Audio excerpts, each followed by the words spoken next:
Mon terrain est-il adapté à un robot tondeuse?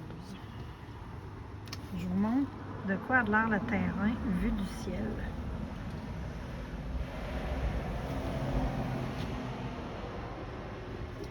Donc, vous voyez la quantité de plates-bandes, les courbes. Quand on pense à un robot tondeuse, on imagine souvent un grand terrain bien dégagé, presque rectangulaire. Et honnêtement, mon terrain n'a rien de ça. On va aller se promener un peu.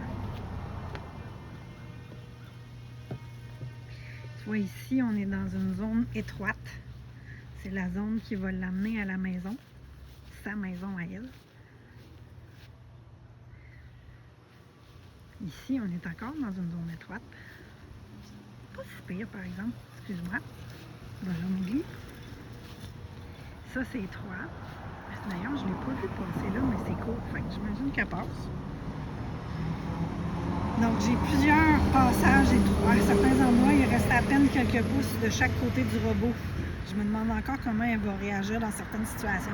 Comme aujourd'hui, là, avec la pluie qu'il y a eu cette nuit, j'ai l'impression qu'elle glisse. Elle fait peut-être des idées.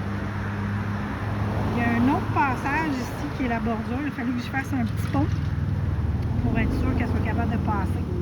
Enfin, c'est des petits trous, hein? Fait que, on va peut-être la voir en revenant tantôt, peut-être qu'elle va s'en venir. Ici, un autre passage, je ne peux pas la faire passer dans le pays, c'est trop mou. Fait que j'ai mis une membrane géotextile pour qu'elle soit capable de circuler. Je vois la bordure d'entrée. Si elle manque sa manœuvre, à cet endroit-là, elle pourrait facilement sortir de sa zone de travail. C'est le genre de détail qu'on continue d'observer avec le temps. Je vois aussi mes planches de bois, comment ils vont tenir. Même chose ici, si elle sort, ben, comme là, elle peut se frapper dans les blocs. Je vais d'ailleurs les enlever. Je vais mettre juste des crampes à pelouse. Ici, il y a un talus. Ça m'inquiète beaucoup le talus, mais c'est avec l'humidité, hein, puis j'ai pas un super beau gazon. Fait que c'est pas un gros talus, là, mais elle n'a pas des grosses roues, là.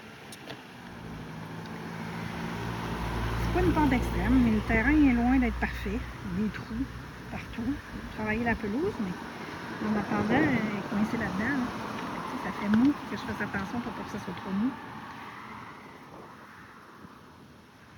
Mais pour le moment, elle réussit bien à s'en sortir. Tu as vu la quantité de zigzags qu'il y a un peu partout. Bon zigzag. Bien ça, elle s'occupe de tout ça. Là, ici, elle vient pas, mais moi, je vais passer par un petit raccourci pour vous montrer le coin pelouse qu'elle fait aussi. Donc, voyez-vous, elle me fait ça. Là, on dirait qu'elle peut peut-être échapper un petit peu ici. Là.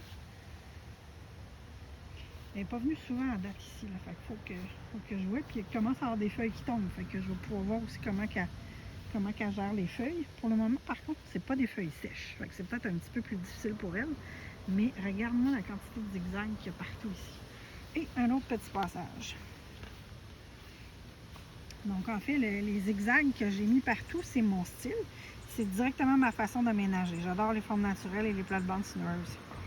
C'est magnifique dans le paysage, mais pour une tondeuse qui doit couvrir efficacement le terrain, ça signifie beaucoup de détours et beaucoup de petits coins à gérer.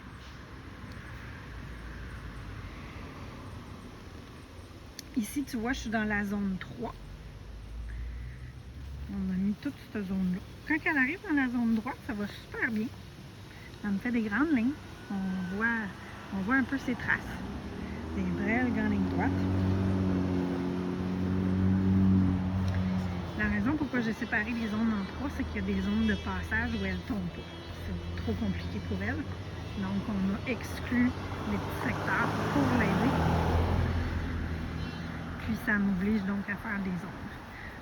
Un des petits secteurs est ici. C'est vraiment, vraiment pas large. On ne pousse pas bien, fait que c'est pas dramatique. On a un petit job de weed eater à faire. Donc, ici, j'arrive dans ma zone 2. Elle est quand même capable de venir ici, puis tombe proche de la bonne fontaine. On voit qu'elle est capable d'en faire un mot. Quand même bien. Là,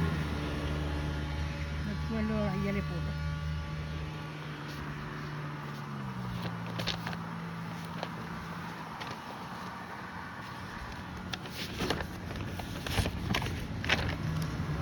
Ce qui me surprend le plus, honnêtement, un peu tout. Mon premier robot tondeuse, sa capacité à retrouver la barre, sa façon de gérer les différentes zones, sa manière de contourner certains obstacles.